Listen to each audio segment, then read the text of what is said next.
오늘의 묵상 한 장은 시편 114편입니다. 오늘 본문의 말씀을 통해서 살아계신 하나님을 만나고 은혜의 보좌 앞에 담대히 나가 때를 따라 돕는 은혜가 있기를 원합니다.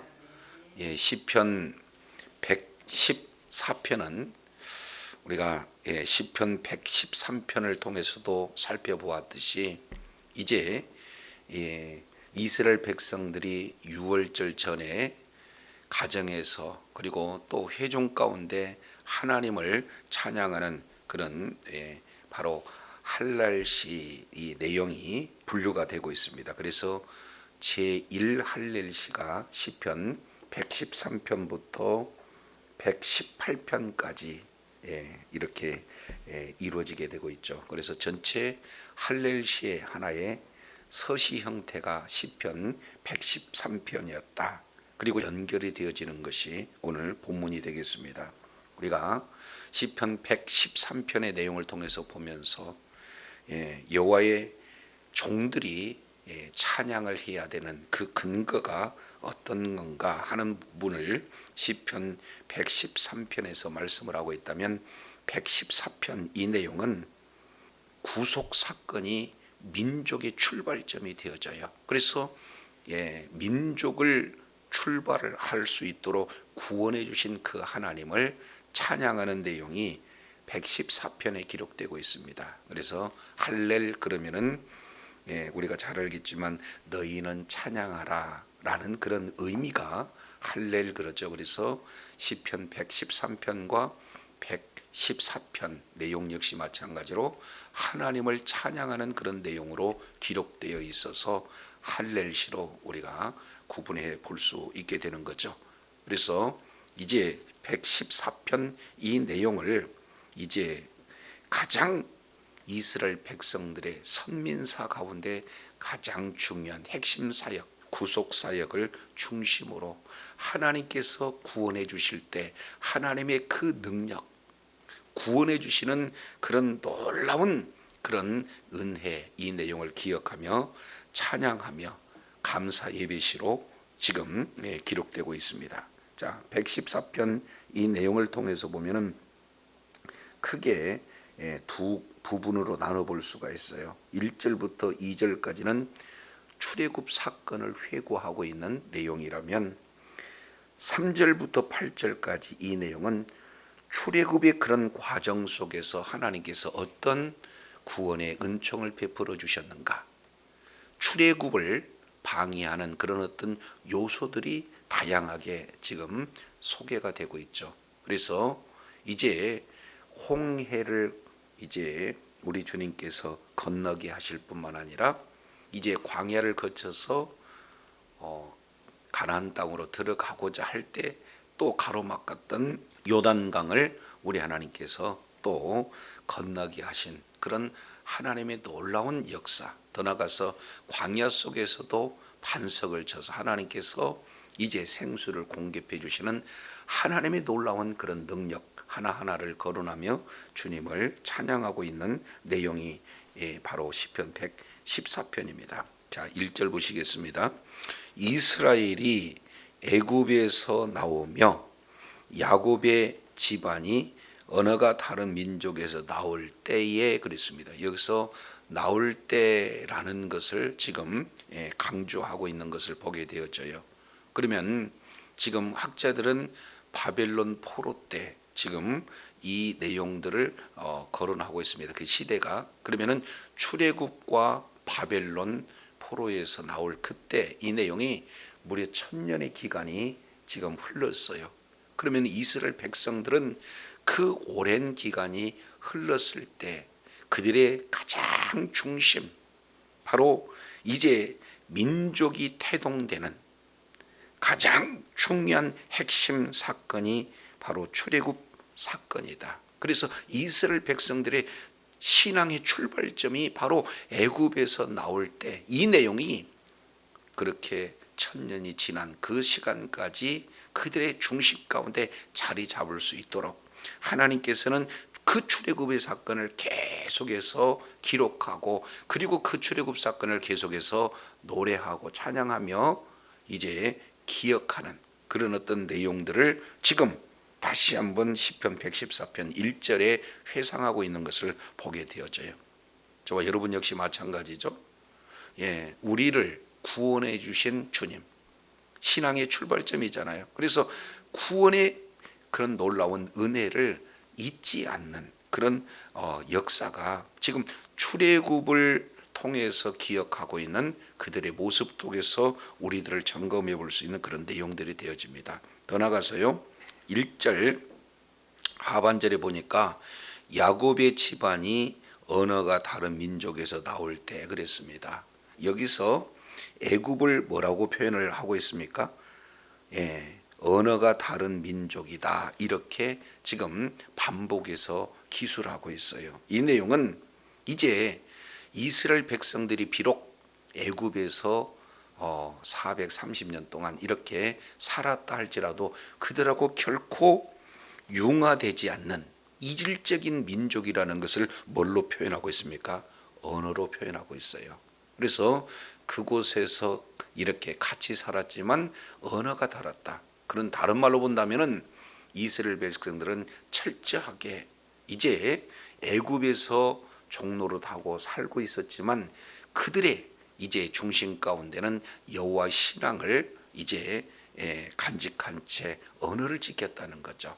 이런 어떤 내용을 우리가 생각해 보면서 우리가 세상 속에 함께 살고는 있지만 예수 그리스도를 믿는 믿음을 가진 그런 정체성이 이제는 확고해서 정말로 세상 문화에 따라가는 것이 아니라 이제는 하나님 나라의 그런 어떤 가치를 세상 속에 전파해서 이제 우리들의 신앙을 지킬 뿐만 아니라 주님 나라를 확장하는 일에 존귀하게 쓰임받는 그런 복된 자리에 있어야 될 것을 1절을 통해서 우리가 생각해 볼 수가 있습니다. 자, 그렇다면 역사적으로 1절 애굽에서 나오게 하셨어요. 그리고 언어가 다른 민족에서 나오게 하셨어요. 이게 바로 신앙의 출발점 아니겠습니까? 그런데 왜 나오게 했냐 그 말이죠. 2절 내용을 통해서 보니까 유다는 여호와의 성소가 되고 그리고 이스라엘은 그의 영토가 되었도다. 지금 이렇게 찬양하고 있어요. 자, 그러면은 유다는 여호와의 성소가 됐다 하는 이 성소라고 하는 것은 하나님의 임재를 말씀하고 있잖아요. 그러면은 이스라엘을 구원해 주시는 목적이 뭐냐? 우리 주님께서 이스라엘을 성소 삼겠다는 거예요. 그들과 함께 거하겠다는 거예요. 그러면서 이스라엘은 그의 영토, 여기서는 소유를 지금 말씀하고 있습니다. 이스라엘 전역이 다 바로 하나님의 소유가 되어지고 하나님께서 함께 거할 그런 어떤 장소로 세워주신다는 거예요. 그런데 하나님은 구원해 주실 뿐만 아니라 특별한 소유를 삼으시고 그들과 함께 거하는 그런 어떤 내용을 지금 말씀을 하고 있는 것을 보게 되어져요. 이것은 출애굽기 5장 1절 내용을 통해서 보면은 계속 반복되어지는 그런 내용들이 기록이 되고 있습니다. 자, 우리 주님께서 이스라엘 백성들을 구원해 내실 때 모세와 아론이 바로에 가서 첫 번째 선언한 내용이 있어요. 그 내용은 이스라엘 하나님 여호와의 말씀에 내 백성을 보내라, 그들이 광야에서 내 앞에 절기를 지킬 것이라, 이렇게 말씀을 하고 있어요. 그러니까 이스라엘 백성들을 보내라. 그러니까 이제 출애굽하는 그 자체가 목적이 아니라 출애굽한 이스라엘 백성들을 통해서 하나님은 무엇을 받으시기를 원하시는가? 바로 예배를 받으시기를 원하세요. 그래서 신앙 공동체로서 이제 우리를 구원해 주신 하나님을 찬양하는 것이 바로 핵심적인 목표가 되어지는 거죠. 그래서 출애굽기 19장 5절 6절 내용을 통해서 보면은 이제 너희가 언약 가운데 거하게 되어지면은 세귤라, 특별한 보물이 되게 하겠다. 그리고 왕 같은 제사장으로 만들고 거룩한 백성으로 만드시겠다는 것이 주님께서 이스라엘 백성들을 구원해내서 시내산에서 약속한 그런 언약의 핵심의 내용이 되어지는 거죠.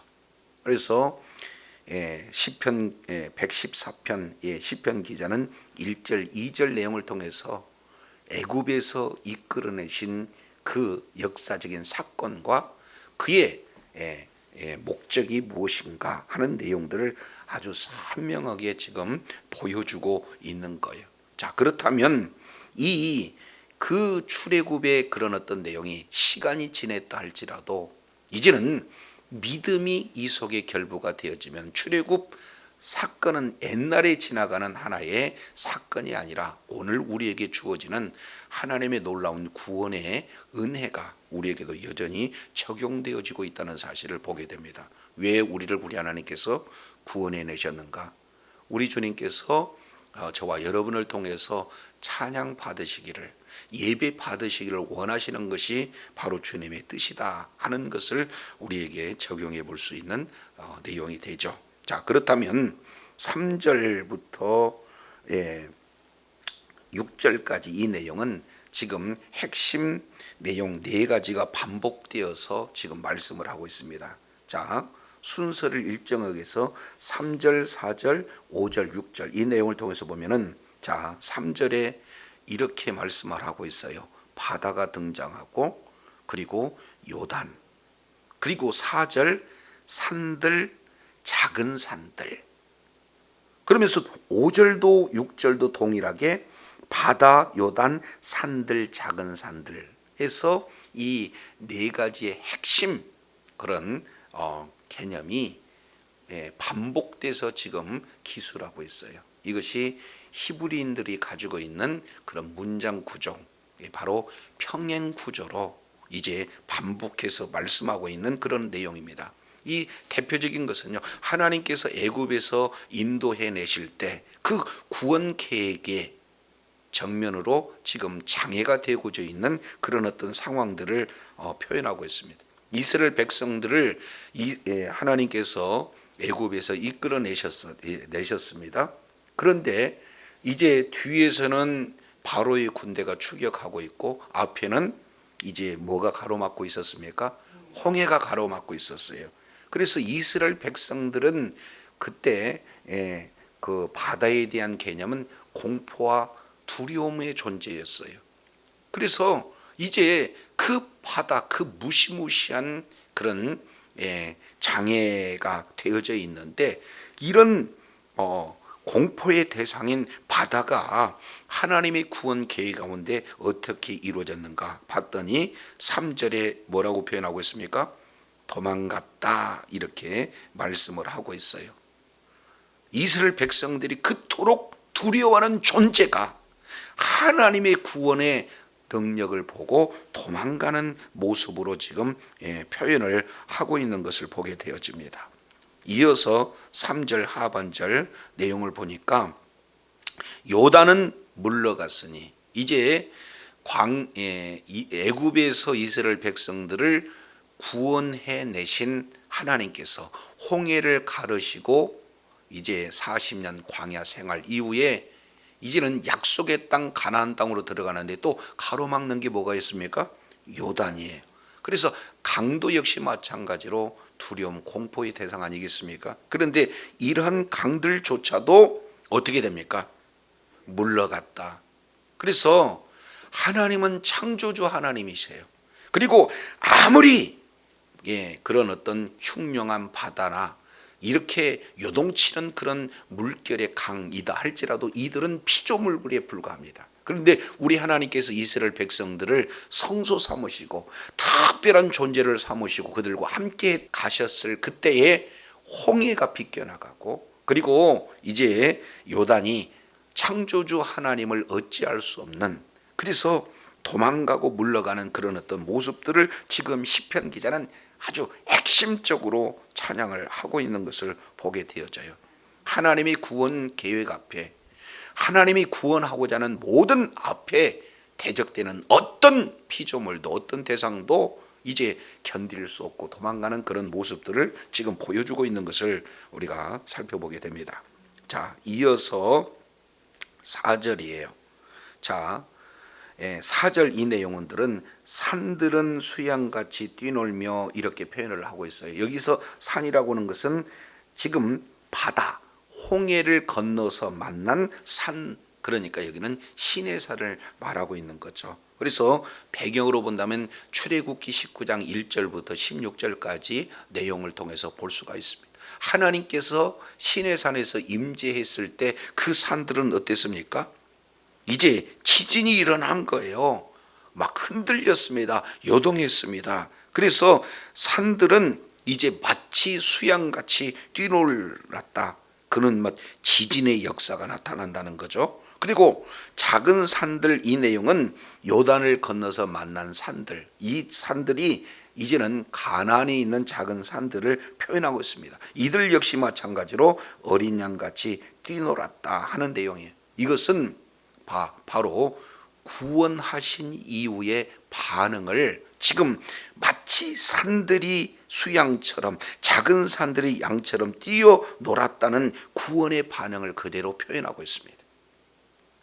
하나님이 구원하시고자 하는 그런 모든 길에 피조물들은, 그리고 그렇게 두려운 모든 존재들, 대적 세력들은 다 두려워서 이렇게 물러갈 뿐만 아니라 하나님의 구원 계획에 모든 이제 산들, 작은 산들이 마치 하나님을 찬양하며 기쁨으로 뛰는 그런 어떤 모습으로 이제 구원 역사에 대한 반응을 나타내고 있는 것을 보게 되어져요. 저도 여러분 역시 마찬가지로 하나님께서 특별한 은혜를 부어주셔서 우리가 구원을 받은 그런 하나님의 놀라운 은혜를 입은 존재잖아요. 그러면은 이제 출애굽기 15장에 정말로 온 이스라엘 백성들이 다 하나가 돼서 한 성가대 마냥 주님을 찬양했던 것처럼 저와 여러분 날마다 삶의 여정 속에서 구원을 베풀어 주신 그 주님을 찬양하며 기뻐 뛰며 주님 앞에 영광 돌리는 복된 자리에 있어야 될 줄로 믿습니다. 이것이 바다도 요단도 산들도 강들도 이 구원 계획에서 하나님께서 임하시고 또 베풀어 주신 그런 능력의 반응들을 우리가 살펴볼 수 있습니다. 이 내용이 반복적으로 5절 6절 그대로 연결이 되어져요. 자, 바다야 내가 도망하는 것은 어쩌미냐. 그러니까 뭐 때문에 이렇게 놀래서 도망을 하느냐, 그 원인이 무엇이냐라고 지금 반문하고 있어요. 똑같죠? 요단도 내가 물러가는 것은 어쩌미냐, 몰라서 물으는 것이 아니라 지금 그 두렵고 떨게 할 수 있었던 그 존재, 그 능력의 그런 어떤 근원이 누구신가, 이 내용을 질문을 통해서 지금 해답을 지금 제시하고자 하는 그런 내용입니다. 자, 산들아 왜 수양처럼 이렇게 구원의 기쁨으로 반응을 했느냐? 작은 산들아 어린 양같이 왜 뛰어놀았느냐? 지금 이렇게 반문하는 이러한 능력의 주체가 누구냐? 구원해 줄 수 있는 그 능력을 베푼 자가 누구냐? 이렇게 3절부터 6절까지 네 가지 핵심 내용을 지금 반복적으로 말씀을 하고 있습니다. 구원에 방해가 되는 그런 어떤 자들이 오히려 주님을 이렇게 두려워하고 동시에 하나님의 구원 그런 어떤 내용을 통해서 기쁨으로 뛰며 찬양하는 그런 어떤 산과 작은 산들, 이 내용은 두 가지의 반응으로 나타난 거죠. 하나는 두려움으로, 또 하나는 기쁨으로 대조적으로 지금 표현되고 있습니다. 그러면서 자 7절에 이제 해답을 제시해요. 물어보고 마지막 이제 절정으로 이렇게 답을 이렇게 표현하고 있는 내용이 7절 내용이 되겠죠. 자, 땅이여 너는 주 앞 곧 야곱의 하나님 앞에서 떨지어다. 그러면 지금까지 구원해 주신 하나님이 누구냐? 그 구원해 주신 능력이 홍해도 두려워, 그리고 요단도 두려워서 도망하고 떨 수 있는 그런 능력의 존재가 누구냐? 바로 하나님이시다라는 사실을 지금 말씀을 하고 있어요. 그래서 이제는 땅이여, 그리고 너는 주 앞에서 야곱의 하나님께서 이렇게 떨지어다, 이렇게 말씀하고 있어요. 여기서 땅이라고 하는 모든 피조물, 그 땅을 잇고 있는 모든 대상들이 하나님 앞에 지금 두려워 지금 떨떠는 이런 내용들은 여기는 경외를 의미하고 있습니다. 그러니까 한편으로는 두려워 떠는 거고, 또 한편으로는 뭡니까? 존경해서 하나님 앞에 예비할 수 있는 그런 어떤 내용들을 말씀을 하고 있어요. 자, 그런데 8절 연결이 되어지는 것은요, 이렇게 이적을 행하시는 이 그 하나님께서 하신 일들, 그 능력 가운데 하나가 뭡니까? 8절 내용을 보니까 40년 광야 생활 속에서 정말로 마실 물이 없는 그곳에서 우리 주님께서 어떤 일을 진행을 하셨죠? 8절 내용을 보니까 그가 반석을 쳐서 못물이 되게 하시며 차돌로 샘물이 되게 하셨다. 그러면 여기에 반석과 차돌, 이 내용을 반복적으로 기록하고 있는 것은 이 뭡니까? 땅에서 가장 돌든 중에 단단한 돌을 지금 이렇게 표현하는 거 아니에요? 그러니까 터쳐서 물이 나올 그런 어떤 대상이 아닙니다. 그런데도 불구하고 반석과 차돌을 쳐서 이제 생수를 이제 공급하심으로 아예 시내를 만들어서 이스라엘 백성들에게 이제 갈증을 해결하고, 정말로 이제 그런 새로운 생명을 공급받게 하셨던 그 능력의 하나님이 바로 이스라엘 백성들을 애굽에서 구원하시는 하나님이고, 저와 여러분을 이제 마귀 사탄에서 이제는 하나님의 자녀로 아주 사망에서 생명으로 자리를 옮겨주신 구원의 하나님이 바로 그 하나님인 것을 지금 이렇게 말씀을 하고 있는 것을 보게 됩니다. 여기서 조금 더 우리가 구체적으로 생각해 본다면요, 진짜 이제 반석에서 못이 되게 하시는 그런 이적을 행하시는 그런 하나님의 내용 속에서 변화된 우리들의 모습을 볼 수가 있죠. 정말로 마음이 완악하고 단단해서 하나님의 말씀을 이렇게 받아들일 수 없는 우리의 모든 그 죄인된 우리를 우리 주님께서 은혜를 베풀어 주시고 굳은 마음을 부드러운 마음으로 해서 이제 우리 배에서 생수의 강이 이제 넘쳐나는 성령 충만한 성도로 변화시킬 수 있는 그 능력은 누구에게 있습니까? 우리 하나님께 있다라는 사실을 지금 찬양하고 있는 것을 보게 되어져요. 그래서 시편 113편과 114편 이 내용은 정말로 6월절 구원해 주신 우리 주님을 계속해서 묵상하면서 그런 하나님의 놀라운 그런 은혜와 그리고 또 구원을 베푸신 그 능력에 맞는 그런 여러 가지 반응, 이 내용을 지금 구체적으로 거론하면서 찬양하고 있습니다. 이제 우리 주님께서 다시 오실 그때 이제 어떻게 우리 주님은 말씀을 하고 있습니까? 바로 천사장의 나팔과 호령과 나팔 소리로 천지가 진동하시는 그런 어떤 내용을 우리 주님이 말씀하고 있어요. 그래서 이 세상이 다 이제 불로 태워진다 할지라도 그 속에서 어떻게 해요? 우리 주님께서는 구원해 내실 그런 어떤 주님을 어떻게 찬양하고 있는가, 우리 한 군데 살펴보고 마치겠습니다.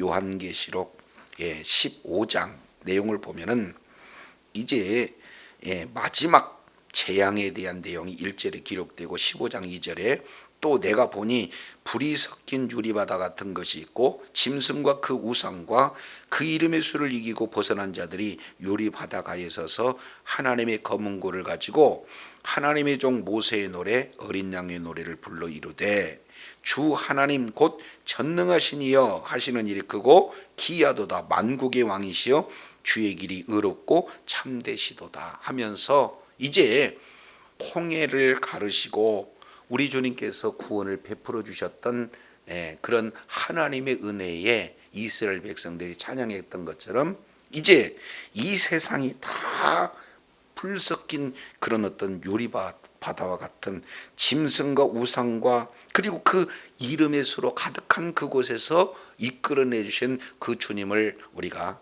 이제 하나님 나라에서 찬양하는 그런 어떤 모습들을 이렇게 살펴보게 되어집니다. 그래서 이제 신앙의 출발점은 이스라엘 백성들은 애굽에서 구원해낸 거고, 우리의 신앙의 출발점은 이제 죄와 허물로 죽을 수밖에 없던 사탄의 철저한 노예요 종노릇하던 우리들을 예수 그리스도 십자가의 보혈로 우리를 구원해 주신 그 구원으로부터 우리가 시작되어져요. 그래서 우리 하나님의 놀라운 구원의 능력에 모든 피조물 이들은 두렵고 떨 뿐만 아니라 하나님을 찬양하는 그런 어떤 내용들을 그대로 고백하고 있던 것처럼 늘 삶의 현장 속에서 구원의 은혜를 잊지 않고 노래하며 찬양하며 주님 앞에 영광 돌리며 다시 오실 주님을 소망하며 날마다 믿음으로 승리하는 주의 사랑하는 자녀들이 되기를 원합니다. 기도하겠습니다. 하나님 아버지 감사합니다. 오늘 시편 114편 내용을 통해서 바로 애굽에서 이제 출애굽 시켜주신 그런 놀라운 주님의 은혜, 이 내용을 시간이 지나도 잊지 않고 하나님을 찬양하고 있는 이스라엘의 백성들을 살펴보게 됩니다. 주님께서 구원하여 주시는 그런 모든 구원의 그 여정에 홍해가 가로막고 있고 요단이 가로막고 있다 할지라도 주님께서 구원에 베풀어 주신 그 능력 앞에 그들은 떨며 그리고 도망하는 그런 어떤 모습과 더불어서 구원을 베풀어 주신 그 은혜의 산들도 작은 산들도 뛰놀며 주님 앞에 영광을 돌리는 모습을 우리가 살펴보면서 반석이 이제 샘물을 드러내듯이 이제 그런 구원의 놀라운 은혜를 생각하는 그런 구원의 이제 확신을 갖는 그런 은혜 가운데 거할 때 우리는 반석 같은 굳은 마음이 되었다 할지라도 이제는 그 속에서 생수가 이제 터져나 이제는 그런 생수의 공급을 받아 더욱더 주님을 찬양하는 주님께 영광 돌리는 복된 자로 변화되듯이 우리가 날마다 구원의 계획을 구원을 성취해 주신 하나님을 찬양할 뿐만 아니라 다시 오실 주님을 소망하며 날마다 주님 앞에 영광 돌리는 주의 사랑하는 자녀들이 다 되도록 은혜 베풀어 주옵소서. 우리 구주 예수님 이름으로 기도드립니다. 아멘.